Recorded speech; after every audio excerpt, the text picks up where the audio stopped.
الاعلان بيجيب زيارات بس مفيش مبيعات.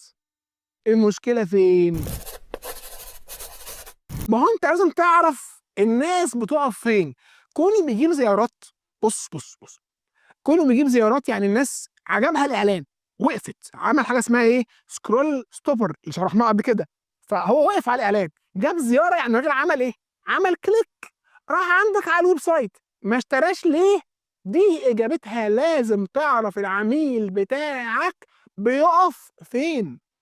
اولا 70% على الاقل من الحالات اللي شفتها كانت ان سرعه الويب سايت نفسها بطيئه جدا، لدرجه ان اليوزر بعد ما بيكليك على الاعلان ويروح يفتح الويب سايت استنى ثانيه، 2، 10، 15، 20 يشك في النت بتاعه، يقول لك يا عم ايه، بلاها، كنسل او يعمل باك ويرجع. شكرا، خسرت العميل بتاعك قبل اي معركه. عارف يعني تخسر العميل قبل المعركه؟ يعني الراجل كان لسه هيشوف بقى المنتج مناسب ولا لا، وسعره مناسب ولا لا، ووصفه ايه، والوانه واحجام. انت قبل كل الكلام ده العميل ايه؟ كنسل. 70% من الحالات لقينا ان سرعه الويب سايت مش مناسبه، بطيئه. طب نعمل ايه؟ راجع الويب سايت نفسه، راجع الهوستنج بتاعك، راجع الصور اللي حضرتك رافعها على اللاندنج بيج او الويب سايت.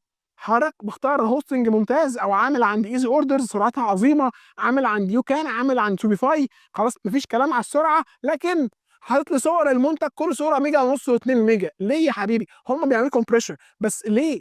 حط صور حجمها اقل، حط بلاش صور الجيف اللي بتقعد تلود وتسحب وقت على الفاضي، يعني بلاش الشغل ده. طيب ده واحد، سرعه الويب سايت. اتنين، هل الناس بتقف عند السعر؟ مش يمكن لازم تستغل السعر؟ طب تعرف منين حاجه زي كده؟ في اداه مهمه جدا اسمها هوت جار، وليها كومبيتيتورز كتير او منافسين كتير، بتعمل لك حاجه اسمها هيت ماب. شرحنا الهيت ماب، انه بيقول لك العميل بيقف فين في الويب سايت، بيكليك فين، بيقف لحد فين، بيسكرول داون تحت ولا بيطلع، شوف من الاول ويطلع. انت من خلال قرايتك للداتا دي هتعرف تشوف العميل بيوصل اصلا للسكشن بتاع السعر ولا لا. فلو بيوصل لسكشن السعر وبيطلع، يبقى هو بيصطدم غالبا من السعر. كمان انت لازم تشوف سعرك ايه مقارنه بسعر السوق، عشان تبقى انت محدد من البدايه انت عندك مشكله في التسعير ولا لا. يبقى قلنا سرعه الويب سايت، قلنا التسعير، ثلاثه الفورمه اللي الناس بتملاها. انا بدخل ويب سايتس اوقات الاقي ناس طالبه مني دخل ايميلك، انت مالك؟ مش هحط ايميلي.